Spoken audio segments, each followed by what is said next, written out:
तो पहला क्वेश्चन है, निम्नलिखित में किसकी उपस्थिति के कारण दूध में मिठास आ जाती है? निम्नलिखित में किसकी उपस्थिति के कारण दूध में मिठास आ जाती है? इसके ऑप्शन है माइक्रोज, लैक्टोज, सुक्रोज और कैरोटीन। कैरोटीन कल बताया भी था कि किसमें होता है, हेयर्स और नेल्स।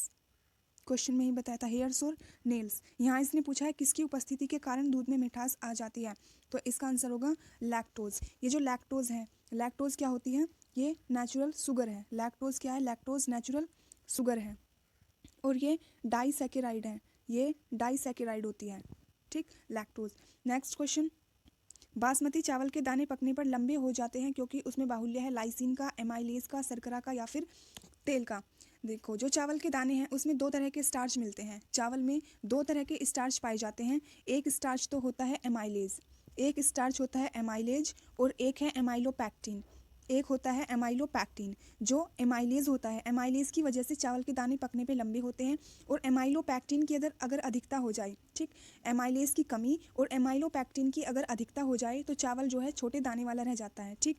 इसीलिए अगर चावल के दाने लंबे हो जाते हैं तो इसका मतलब उसमें एमाइलेज की अधिकता होगी और अगर छोटे ही रह जाते हैं तो उसमें एमाइलोपैक्टिन की अधिकता होती है, ठीक है। ये आपको क्लियर हो गया होगा। चलो नेक्स्ट क्वेश्चन है, गाय के दूध के हल्के पीले रंग का कारण निम्न की उपस्थिति है। गाय के दूध का हल्का पीला रंग किसकी वजह से होता है? ज़ैंथेफिल, रिबोफ्लेविन, विटामिन बी 12 और कैरोटीन।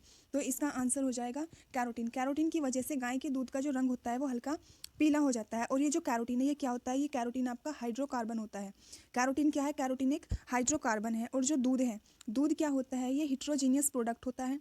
दूध क्या होता है? हिट्रोजीनियस प्रोडक्ट होता है। अगर हिंदी में कहूँ तो दूध आपका विजातीय पदार्थ होता है। दूध में क्या मिलती है? वसा, प्रोटीन्स, ठीक, लैक्टोज और जितने भी हमारे मिनरल्स होते हैं, खनिज लवण होते हैं, ये सब दूध में मिलते हैं। इसी तरह का एक क्वेश्चन और पूछते हैं कि जो दूध होता है वो किस वजह से खट्टा होता है या फिर खराब होता है, तो वो है लैक्टोबैसिलस बैक्टीरिया। लैक्टोबैसिलस बैक्टीरिया की वजह से। और ये जो लैक्टोबैसिलस बैक्टीरिया है ये किस कोशिका का एग्जाम्पल है? प्राकैरियोटिक या फिर यूकैरियोटिक कोशिका का? तो फिर ये जो है ये प्राकैरियोटिक कोशिका का एग्जाम्पल होता है, ठीक। अब प्रोकैरियोटिक कोशिका क्या होती है? सबसे पहले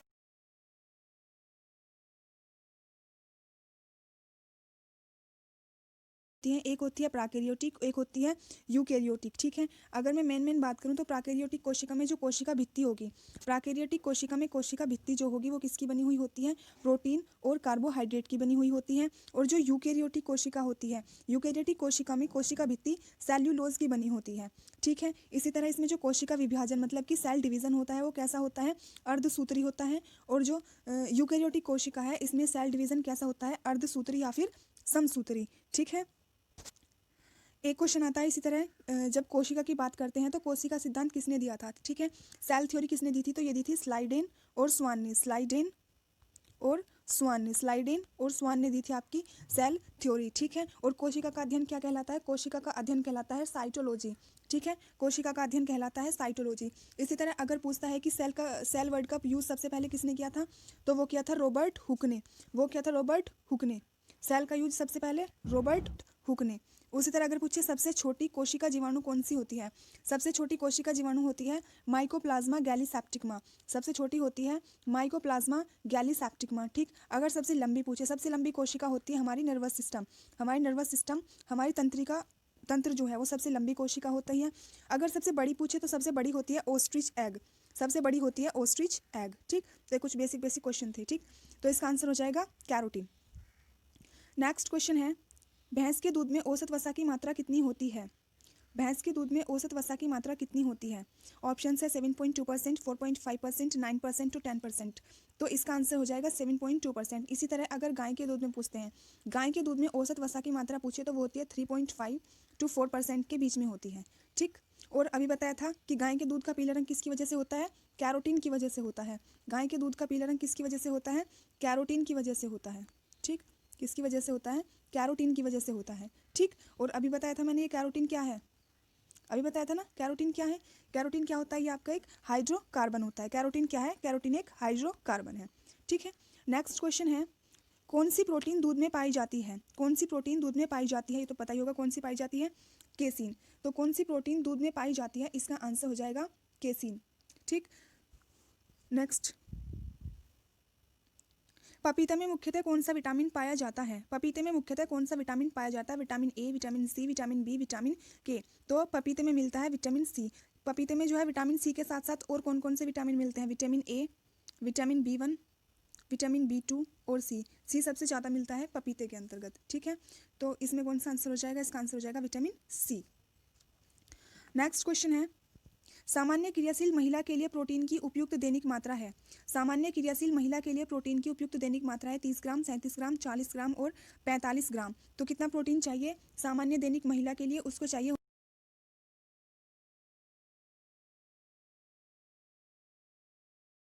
पूछता है कि वसा कितनी चाहिए, ये प्रोटीन पूछा है। अगर पूछता है वसा कितनी होनी चाहिए, तो वसा होनी चाहिए आपकी 20 ग्राम। ठीक है, वसा होनी चाहिए 20 ग्राम। तो इसका आंसर हो जाएगा 45 ग्राम। नेक्स्ट क्वेश्चन है, दूध पिलाने वाली माँ को प्रतिदिन आहार में कितने ग्राम प्रोटीन की आवश्यकता होती है? दूध पिलाने वाली माँ को प्रतिदिन आहार में कितने ग्राम प्रोटीन की आवश्यकता होती है? ऑप्शन है 30 ग्राम, 20 ग्राम, 70 ग्राम और 100 ग्राम। तो इसका सही आंसर हो जाएगा 70 ग्राम। ठीक, दूध पिलाने वाली माँ के लिए अगर प्रोटीन की बात करें तो वो 70 ग्राम होता है। और अगर ग्राम से लगभग परसेंट में बात करूँ तो जितना वो कुल आहार लेती है अपने टोटल आहार का 10 से 15% जो है उसमें प्रोटीन होना चाहिए। ठीक है, और ये जो है ये आपका वेरी करता है 65 टू 70 ग्राम के बीच में। ठीक है, 65 भी आ सकता है 70 की जगह ऑप्शन में, तो फिर वो भी ठीक होगा। ठीक है, अगर 70 नहीं दिया है तो फिर 65। ठीक, नेक्स्ट क्वेश्चन है, माँ का दुग्ध नवजात को लगभग संपूर्ण आहार प्रदान करता है, लेकिन क्या किसका अभाव होता है? लोह, कैल्शियम, मैग्नीशियम, पोटेशियम। तो उसमें क्या नहीं होता? उसमें लोह नहीं मिलता है। ठीक है, उसमें लोह का अभाव होता है। ठीक, नेक्स्ट क्वेश्चन है, किस विटामिन को हार्मोन मानते हैं? निम्नलिखित में से किस विटामिन को हार्मोन मानते हैं? Vitamin A, vitamin B, vitamin C, vitamin D. तो इसका आंसर हो जाएगा विटामिन डी। विटामिन डी को हम हार्मोन्स की कैटेगरी में रखते हैं। ठीक है, इसका नाम क्या होता है? इसका नाम होता है कैल्सीफेरोल। ठीक है, नाम क्या होता है? इसका नाम होता है कैल्सीफेरोल। ठीक, अगर मैं बात करूँ हमारे जंतुओं की, तो जंतु में कितने तरह के विटामिन डी एक्टिव होते हैं? 2 टाइप्स के।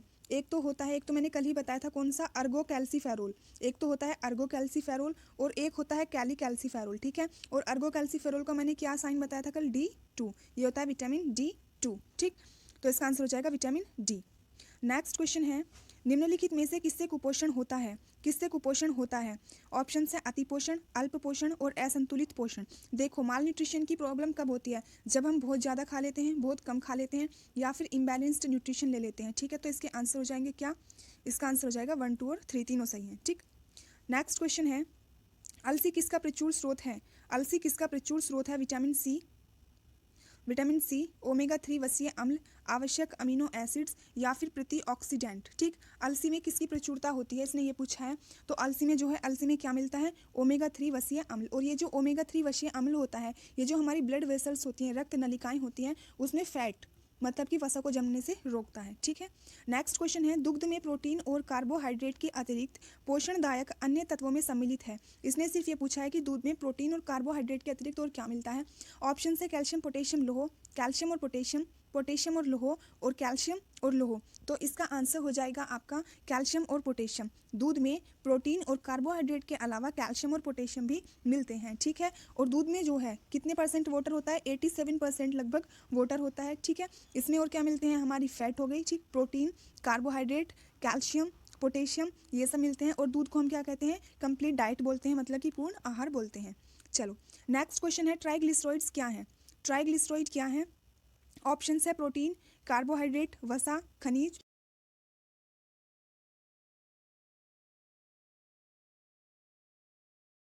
फैट होती हैं। और ये मिलते कहाँ हैं? ये हमारी फैट सेल्स में मिलते हैं। ठीक, वसा कोशिकाओं में मिलते हैं ट्राइग्लिसराइड्स। ठीक, नेक्स्ट क्वेश्चन है, अन्य पशुओं के मांस की तुलना में मछली का उपभोग स्वास्थ्यकर माना जाता है क्योंकि मछली में होता है। मछली में क्या मिलता है? बहु असंतृप्त वसा अम्ल, संतृप्त वसा अम्ल, अत्यधिक विटामिन, अधिक कार्बोहाइड्रेट और प्रोटीन। तो इसका आंसर हो जाएगा बहु असंतृप्त वसा अम्ल, मतलब पॉली अनसैचुरेटेड फैटी एसिड। ठीक है, मछली में मिलता है। इसी वजह से क्या होता है, मछली का जो मांस है उसको अन्य पशुओं के मांस की तुलना में अच्छा मानते हैं। नेक्स्ट क्वेश्चन है, स्तनधारियों में श्वसन होता है। ये बहुत बेसिक क्वेश्चन है। स्तनधारियों में श्वसन होता है क्लोम के द्वारा, श्वास नली के द्वारा, त्वचा द्वारा या फिर फेफड़े के द्वारा। तो इसका आंसर हो जाएगा फेफड़े के द्वारा।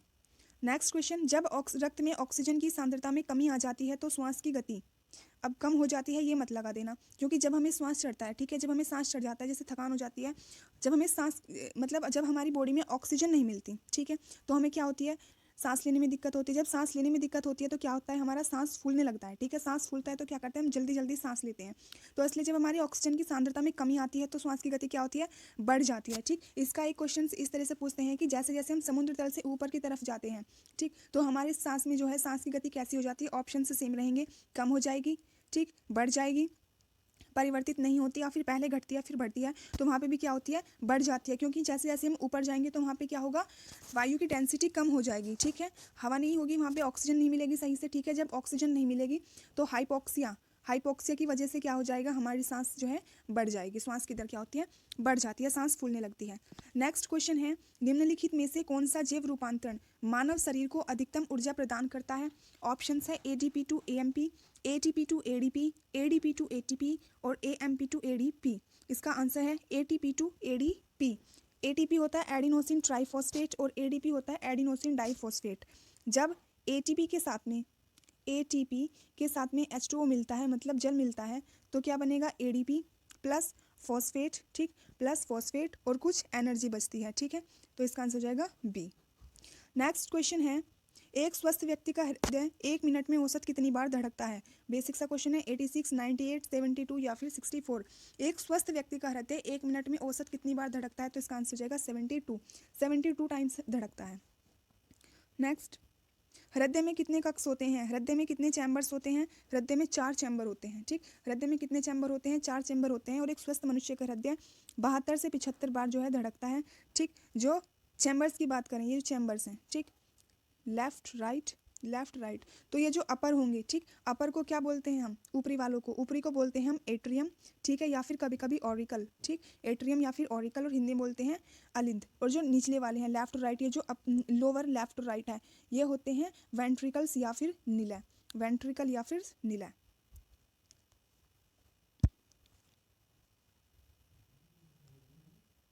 तो नेक्स्ट क्वेश्चन,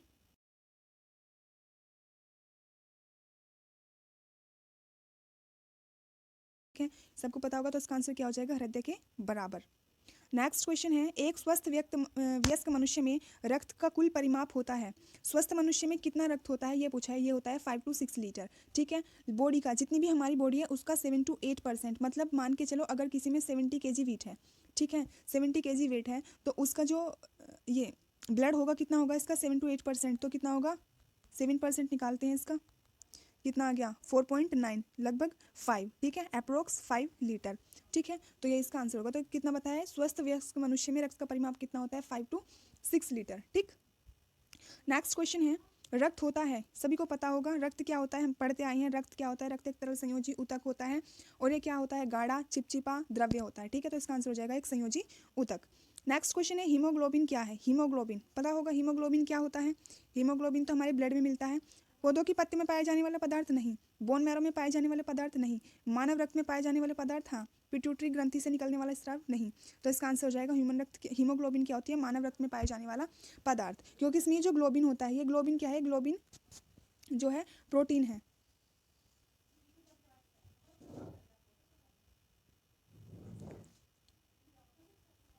ठीक है, किसके साथ, हीम रंजक के साथ मिलके, ठीक है, उसके ब्लड के कलर को क्या कर देता है, रेड कलर कर देता है, ठीक है। अगर बात करें एक स्वस्थ मनुष्य में, सामान्य व्यक्ति में हीमोग्लोबिन की औसत मात्रा कितनी होती है, तो वो होती है 15 ग्राम पर 100 ml ब्लड में, ठीक है, 100 ml ब्लड में कितनी होगी, 15 ग्राम। चलो नेक्स्ट क्वेश्चन है, किस प्राणी के जीव द्रव्य में हीमोग्लोबिन का विलय हो जाता है, किसके जीव द्रव्य में हीमोग्लोबिन का विलय हो जाता है, मेंढक, मत्स्य, मानव या फिर कछुआ। तो इसका आंसर जाएगा कछुआ, कछुए के जीव द्रव्य में हीमोग्लोबिन का विलय हो जाता है, ठीक। और कछुआ जो होता है किस ग्रुप का होता है, एनिलिड ग्रुप का होता है, किस ग्रुप का होता है, एनिलिड ग्रुप का होता है, ठीक।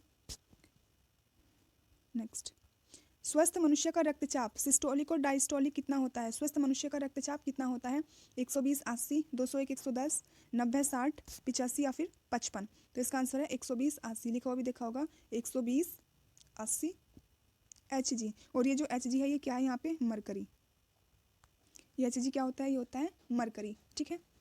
चलो, इनमें से रक्तदाब का मापक यंत्र कौन सा होता है, रक्तदाब का मापक यंत्र होता है स्फेरोमीटर, एनीमोमीटर, स्फिग्मेनोमीटर या फिर एमीटर। तो ये होता है स्फिग्मेनोमीटर। किसी व्यक्ति का रक्तचाप 140 mmHg है। इस उल्लेख में Hg से तात्पर्य है मरकरी से।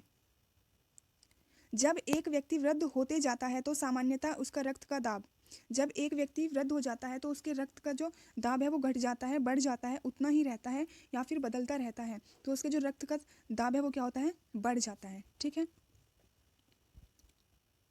नेक्स्ट, हमारे शरीर में रक्त का दाब वायुमंडलीय दाब से कम वायु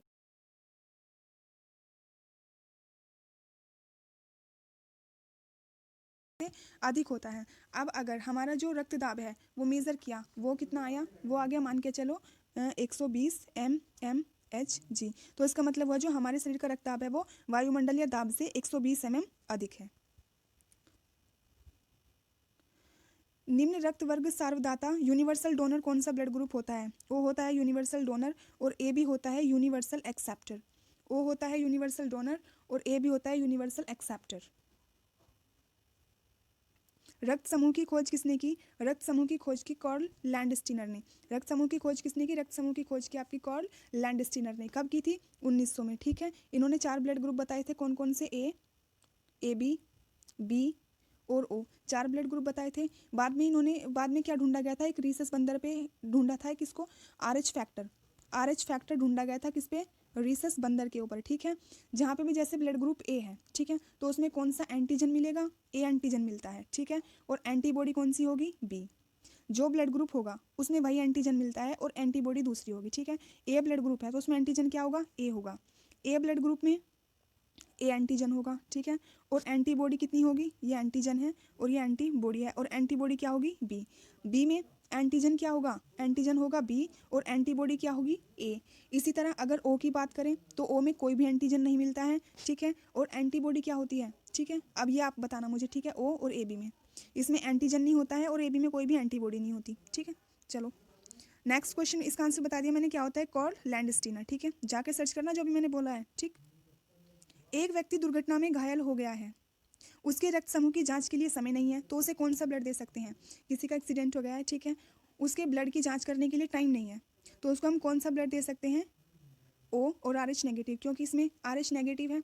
अभी बताओ RH नेगेटिव और पॉजिटिव का क्या मतलब है? निगेटिव और पॉजिटिव, किसमें एंटीजन होता है और किसमें एंटीबॉडी होती है। ठीक है, ये आपका काम है, आप इसको पूरे अच्छे से पढ़ोगे, रिवाइज करोगे तो ये आपके सब क्लियर हो जाएंगे, आपको पता चल जाएगा इसका आंसर ये क्यों आया है। ठीक है, साथ के साथ कवर करते चलो। ठीक, नेक्स्ट क्वेश्चन है, RH कारक का नाम संबंधित है एक प्रकार से कपी से, मानव से, बंदर से या फिर चूहे से।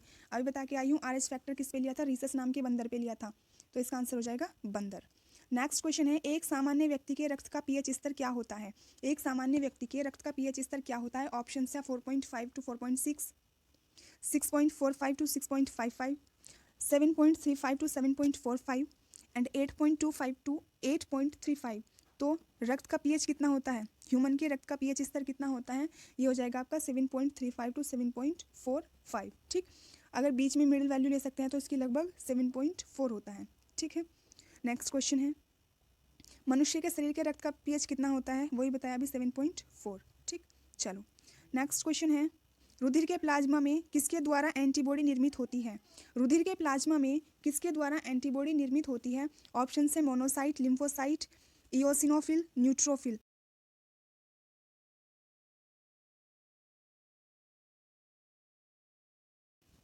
नेक्स्ट क्वेश्चन है, मानव रक्त की शांता का कारण है, मानव रक्त की शांता का कारण है रक्त में प्रोटीन, प्लाज्मा में बिंबाणु, रक्त में RBC और WBC, उपयुक्त सभी।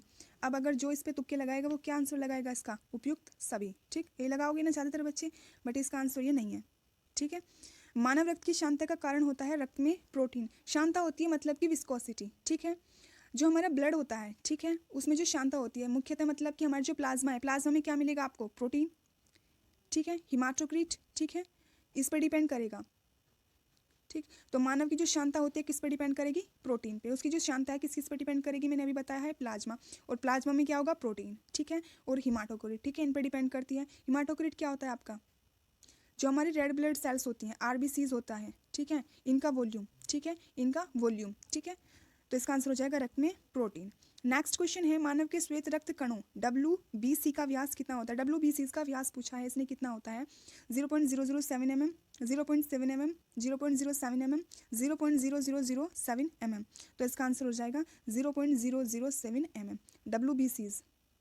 WBCs का व्यास कितना होता है 0.007 mm। WBC काम क्या करती हैं, ठीक है, WBC काम क्या करती हैं, हमारे जो प्रतिरक्षा तंत्र हैं, ठीक है, हमारे शरीर का प्रतिरक्षा तंत्र बना के रखती है, ठीक है। चलो नेक्स्ट क्वेश्चन है रुधिर में श्वेत रक्त कणिकाओं की अत्यधिक मात्रा में उपस्थिति को रोग विज्ञान की भाषा में क्या कहते हैं। रुधिर में श्वेत रक्त कणिकाओं की अत्यधिक मात्रा में उपस्थिति को रोग विज्ञान में क्या कहते हैं। इसको कहते हैं एनोक्सिया, ल्यूकेमिया, एनीमिया या फिर सेप्टिमिसिया, ठीक। तो इसको बोलते हैं ल्यूकेमिया। ल्यूकेमिया आपका एक ब्लड कैंसर होता है, एक तरीके का ब्लड कैंसर होता है, जिसमें होता यह है कि ब्लड कैंसर में होता यह है कि जो हमारी WBCs हैं उनकी संख्या लिमिट से ज़्यादा बढ़ जाए तो ल्यूकेमिया हो जाता है, ठीक। नेक्स्ट क्वेश्चन है लाल रक्त कणिकाएं मुख्यतः बनती हैं, कहाँ बनती है, हमारी जो WBCs है कहाँ बनती हैं, ठीक, यकृत में, गुर्दे में, हृदय में या फिर अस्थि मज्जा में। RBCs कहाँ बनती है, RBCs बनती हैं अस्थि मज्जा में। और RBC मरती कहाँ पे, RBC की डेथ कहाँ होती है, पता होना चाहिए। तो RBC की डेथ कहाँ होती है, ये क्वेश्चन आप देखो, चलो ठीक है। नेक्स्ट क्वेश्चन है WBC का बनना और RBC का विनाश होना, लो यहीं पे आ गया ये। तो WBC का बनना और RBC का विनाश होना कहाँ होता है, ठीक, मतलब कहाँ पे RBC बनती है, सॉरी कहाँ पे RBC की डेथ होती है और WBC बनती है। ऑप्शन से लसिका ग्रंथि, प्लीहा, पैनक्रियाज और यकृत। तो इसका आंसर हो जाएगा प्लीहा, मतलब कि स्प्लीन में, ठीक। और RBCs का टाइम कितना होता है 120 दिन का होता है, ठीक है। चलो नेक्स्ट क्वेश्चन है रक्त का थक्का बनने में फाइब्रिनोजिन को फाइब्रिन के परिवर्तन में भाग लेने वाला एंजाइम कौन सा होता है, ठीक। रक्त के थक्के में जो भी प्रोसेस होती है उसमें कौन सा एंजाइम भाग लेता है, इसने ये पूछा है। ऑप्शन है पेप्सिन, माल्टेज, थ्रोम्बिन, प्रोथ्रोम्बिन। तो इसका आंसर हो जाएगा आपका थ्रोम्बिन, ठीक है। ब्लड क्लोटिंग जो होती है ये हमारी कॉम्प्लेक्स केमिकल रिएक्शन होती है, ठीक है, कॉम्प्लेक्स केमिकल हमारी प्रोसेस होती है। इसको हम 3 स्टेप्स में कवर करते हैं। कितने स्टेप्स होते हैं इसमें,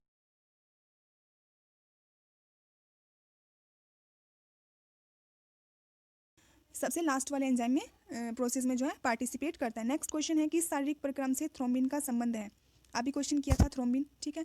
तो उत्सर्जन, रक्त जमाव, प्रजनन या फिर वृद्धि, किस शारीरिक प्रक्रम से थ्रोम्बिन का संबंध होता है, ये होता है आपका रक्त जमाव से, ठीक। नेक्स्ट क्वेश्चन है प्लाज्मा में जल का प्रतिशत कितना होता है। प्लाज्मा में जल का परसेंट कितना होता है, 60%, 70%, 80% या फिर 90%। तो प्लाज्मा में कितना जल मिलता है, लगभग 90% तक जल मिलता है, ठीक है। और प्लाज्मा जो होता है, ठीक, प्लाज्मा क्या होता है, प्लाज्मा क्या होता है, टोटल ब्लड का लगभग कितने परसेंट भाग होता है, 55% भाग प्लाज्मा होता है। और प्लाज्मा में जो है वैसे बोलते हैं 91 to 92% तक जल होता है, लेकिन इसके नियर बाई वैल्यू यही है 90%, तो यहाँ पे तो ये लगाएंगे, ठीक है। इतना जल होता है प्लाज्मा में। और बाकी के जो हमारे 8 से 9% बचा वो कितने होते हैं, हमारे ऑर्गेनिक और इनऑर्गेनिक सब्सटेंसेज होते हैं, ठीक है। नेक्स्ट क्वेश्चन है एक स्वस्थ मनुष्य एक दिन में निम्नलिखित मात्रा में पेशाब करता है। तो मतलब कि एक स्वस्थ मनुष्य एक दिन में कितने लीटर पेशाब जो है, कितने लीटर पेशाब करता है। तो इसका ऑप्शन दिए हैं 1.5 लीटर, 3 लीटर, 6 लीटर, 9 लीटर। क्या आंसर होगा इसका, होगा 1.5 लीटर। 1.5 लीटर मूत्र का उत्सर्जन करता है, ठीक है। मूत्र की अगर pH वैल्यू पूछता है, ठीक है, मूत्र की pH वैल्यू कितनी होती है, pH वैल्यू होती है 6, ठीक है। याद करने की ट्रिक देखो, pH वैल्यू कितनी है 6। और जब मूत्र को हम क्या करते हैं, छी बोलते हैं ना, छी, तो pH वैल्यू कितनी हो गई, 6 से आप कर जाएगा 6, तो मूत्र की pH वैल्यू कितनी हो गई 6। लिंक कर करके पढ़ना सीखो, ठीक है। और इसमें अगर हम वाटर की मात्रा देखिए कितनी होती है, पानी की मात्रा कितनी होती है, लगभग 95%, ठीक है, 95% इसमें वाटर होता है। चलो नेक्स्ट क्वेश्चन है मनुष्य शरीर में खून की शुद्धिकरण की प्रक्रिया को क्या कहते हैं। मतलब कि खून के शुद्ध होने की प्रक्रिया को क्या बोलते हैं, डायलिसिस, हिमोलिसिस, ऑस्मोसिस, पैरालिसिस, ठीक है। तो ये होती है आपकी डायलिसिस। और डायलिसिस कहाँ होता है, ठीक है, किसके द्वारा होता है, ये होता है आपका किडनी के द्वारा। किसके द्वारा होता है ये आपका, ये होता है आपका किडनी के द्वारा, ठीक है। चलो नेक्स्ट क्वेश्चन है डायलिसिस किससे संबंधित है, अभी कराया है तो किससे संबंधित है, यकृत, वृक्क, आंखें या फिर मस्तिष्क, किससे संबंधित होता है ये आपका किडनी से संबंधित होता है, वृक्क बोलते हैं किडनी को, ठीक है। चलो नेक्स्ट क्वेश्चन है यूरिया किसके द्वारा रक्त से पृथक किया जाता है। यूरिया किसके द्वारा रक्त से पृथक किया जाता है। ऑप्शन से आंत, अमाशय, प्लीहा या फिर गुर्दा। तो आंसर हो जाएगा आपका गुर्दा, ठीक है। अल्ट्राफिकेशन ऑफ यूरिया किसके द्वारा करते हैं हम, किडनी के द्वारा करते हैं। किसके द्वारा करते हैं, किडनी के द्वारा करते हैं, ठीक है। चलो नेक्स्ट क्वेश्चन मानव में गुर्दे निम्नलिखित में से किस प्रणाली के अंग है? गुर्दा किस प्रणाली का अंग है? ऑप्शन है न्यूट्रिशन, ट्रांसपोर्टेशन, एक्सक्रीशन या फिर रेस्पिरेशन। तो आंसर हो जाएगा इसका आपका एक्सक्रीशन। एक्सक्रीशन जो है, एक्सक्रीशन प्रणाली का अंग होता है मानव का गुर्दा। ठीक, नेक्स्ट, वृक्क से प्रति मिनट औसत रक्त प्रवाह होता है। ऑप्शन है 1000 सीसी, 1200 सीसी, 200 सीसी और 500 सीसी। तो इसका ऑप्शन आंसर हो जाएगा 1200 सीसी। किडनी से जो है प्रति मिनट औसत रक्त प्रवाह कितना होता है? 1200 सीसी। तो इसका आंसर हो जाएगा 1200 सीसी रक्त की औसत प्रवाह होता है। ठीक है, मानव की जो किडनी होती है लगभग 1500 लीटर रक्त की शुद्धि करती है। ठीक है, और इसमें से जो है 1.5 लीटर मूत्र जो है 1.5 लीटर मूत्र में उसको परिवर्तित कर देती है। ठीक है, तो वृक्क से जो होता है लगभग यहाँ पे 1200 ही आएगा क्योंकि 1500 है नहीं। ठीक, चलो नेक्स्ट क्वेश्चन है, जब वृक्क कार्य करना बंद कर दे तो कौन सा पदार्थ जमा हो जाता है? जब हमारी किडनी सही से काम नहीं करती तो कौन सा पदार्थ किडनी में स्टोर हो जाता है? शरीर में वसा, शरीर में प्रोटीन, शरीर में शर्करा, रक्त में नत्रजनित अपशिष्ट पदार्थ। तो इसका आंसर हो जाएगा रक्त में नत्रजनित अपशिष्ट पदार्थ। ठीक है, नेक्स्ट क्वेश्चन है,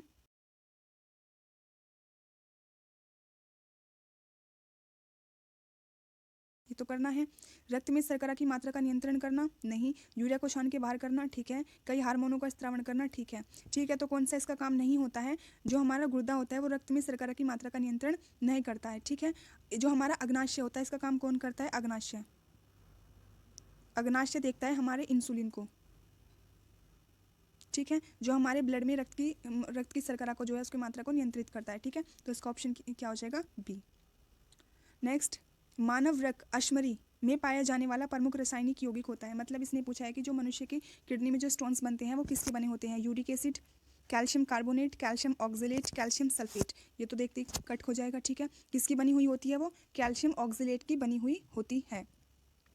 नेक्स्ट, कशेरुक रज्जु स्पाइनल कॉर्ड में कितनी जोड़ियाँ तंत्रिका निकलती हैं? स्पाइनल कॉर्ड में कितनी जोड़ी तंत्रियाँ निकलती हैं? ऑप्शन है 13, 31, 33 या फिर 12। तो इसमें हो जाएगा 31 जोड़ी। ठीक, 31 जोड़ी जो होती हैं इसमें तंत्रिकाएं निकलती हैं। नेक्स्ट, सुई चुभाने पर अंगों में कौन सा दर्द महसूस नहीं करेगा? कौन सा अंग जो है वो दर्द महसूस नहीं करेगा अगर हम सुई चुभा देते हैं? त्वचा, मस्तिष्क, हृदय और नेत्र। कौन सा दर्द महसूस नहीं करेगा? त्वचा करेगी, मस्तिष्क नहीं, हृदय करता है, नेत्र करते हैं। ठीक है, तो इसका आंसर क्या हो जाएगा? मस्तिष्क। नेक्स्ट, मानव के मस्तिष्क में स्मरण क्षमता कहाँ होती है? मतलब याद रखने की क्षमता कहाँ पे होती है? Medulla oblongata, cerebrum, brain cavity, cerebellum या फिर सभी में? तो किस में होती है वो? सेरिब्रम होती है। और सेरिब्रम ही क्या होता है? मस्तिष्क का सबसे बड़ा भाग होता है, सबसे बड़ा भाग होता है। यहीं पे हमारी ऐच्छिक क्रियाएं और स्मरण क्षमता होती है हमारी सेरिब्रम में। नेक्स्ट क्वेश्चन है, मानव शरीर का तापक्रम है। मानव शरीर का तापक्रम जाड़ों में घटता है, गर्मियों में बढ़ता है? ना जाड़ों में घटता है, गर्मियों में बढ़ता है, जाड़ों में बढ़ जाता है। क्या होगा इसका राइट आंसर? अब ये मत लगा देना कि सर्दी आ गई तो टेम्परेचर जो है क्या होगा? घट जाएगा, और गर्मी आ गई तो टेम्परेचर बढ़ जाएगा। ऐसा नहीं होता है। ठीक है, हमारे शरीर का टेम्परेचर कितना होता है? 98.6 डिग्री फ़ारेनहाइट होता है। तो चाहे गर्मी रहे या फिर सर्दी रहे, ये इतना ही रहना है। ठीक है, तो इसका आंसर क्या हो जाएगा? इसका ऑप्शन हो जाएगा सी। ठीक, तो नेक्स्ट क्वेश्चन यही है, हमारे शरीर का तापक्रम कितना होता है? मानव शरीर का जो तापक्रम है कितना होता है? 98.6 डिग्री फ़ारेनहाइट होता है। कहीं इसमें दिया है कितना है? ठीक है, तो क्या लगा देंगे? इनमें से कोई नहीं। अब तुक्के मत लगाने लगना कि आसपास की वैल्यू। Okay, bye bye.